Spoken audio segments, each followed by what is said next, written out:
one of the persons who has written a couple articles on the governor's proposal.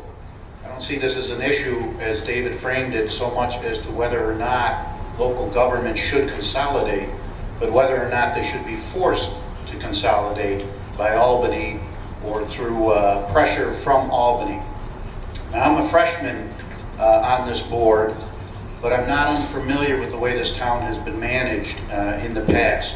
And now that I'm on the council, I get to, let's say, look into some of the details as to how this town is managed. And so that's the perspective that I'm coming from. Now, there's a recent commercial in which our governor appeared, in which he acknowledges that some of the highest property taxes in the nation belong to New York State, and specifically Erie County. Should have added that New York State also has one of the highest income taxes. His solution is to, one of his solutions is to impose what is being called a tax freeze, and then reductions at the local level. Now, certainly on the basis of those words, a tax freeze, who would have a problem with that? So let me state unequivocally that neither myself, and we had a meeting incidentally earlier between some village representatives and the town board, we are not in any way or form opposed to a tax freeze. In fact, we would recommend a tax reduction. What we are opposed to is the tax freeze as set forth by the governor in his proposal. Why? If you look at how this town has been managed in the last 6 years, we've averaged a 1.1% increase in expenditures in order to provide the services to our community and the quality services to our community that we do. In 2007, $19,207,000 were devoted to those services. Last year, that's all the, we're going through our audit now, so I can't give you the figures for 2013. But in 2012, that had risen to $19,415,000. So again, in 6 years, it's been an average of 1.1% increase. In a recent interview, the governor also said that he understands that local governments are opposed to his tax freeze proposition. No excuses is what he calls it. And then he went on to say he understands that it's change and that change is hard. In a recent radio interview, he acknowledged localities don't want to consolidate services. And then he went on to say, and I'm quoting, "I frankly want to pressure them to cooperate with their neighboring local governments." So once again, it's an issue not so much as to whether we should consolidate or collaborate with others, but whether or not we should be forced to.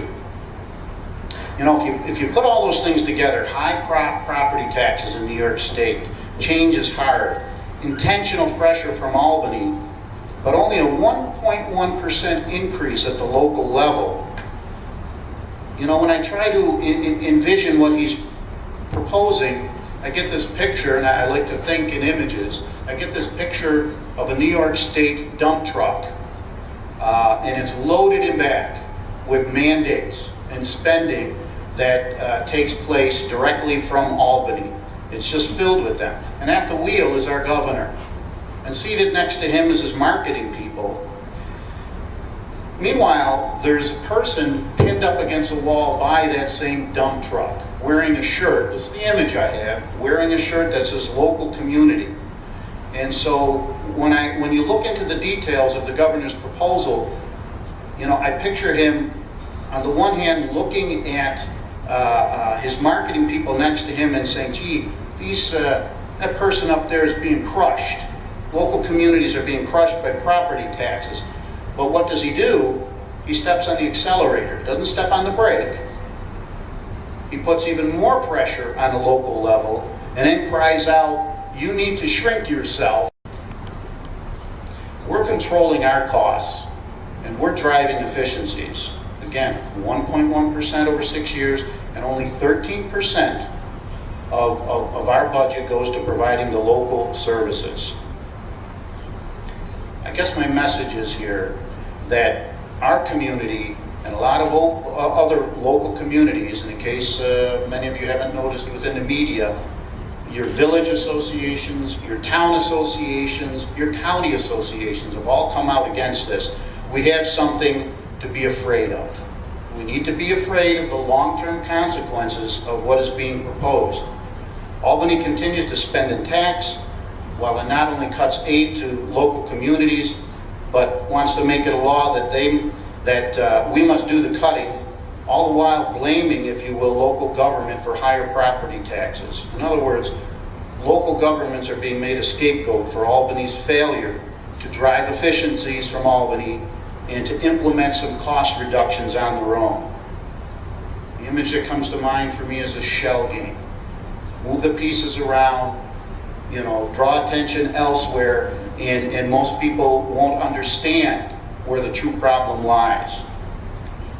Make no mistake, a lot of these proposals and things being forced on local governments will negatively impact our ability to deliver local services.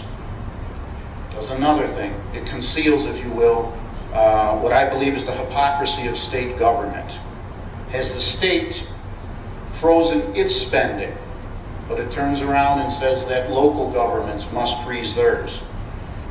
Albany's failed to get their house in order, but we're supposed to be forced to listen to Albany when we've kept it to 1.1% a year, when we've been fiscally responsible with our own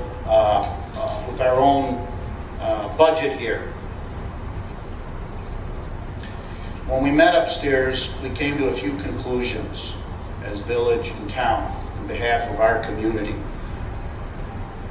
We need to build awareness, and we're committed to doing this within our community, about how the whole taxing process works and what are some of the elements of that and what the possible consequences are to our community. But even beyond that, we want to band together and work with other communities to build awareness throughout Western New York and maybe beyond.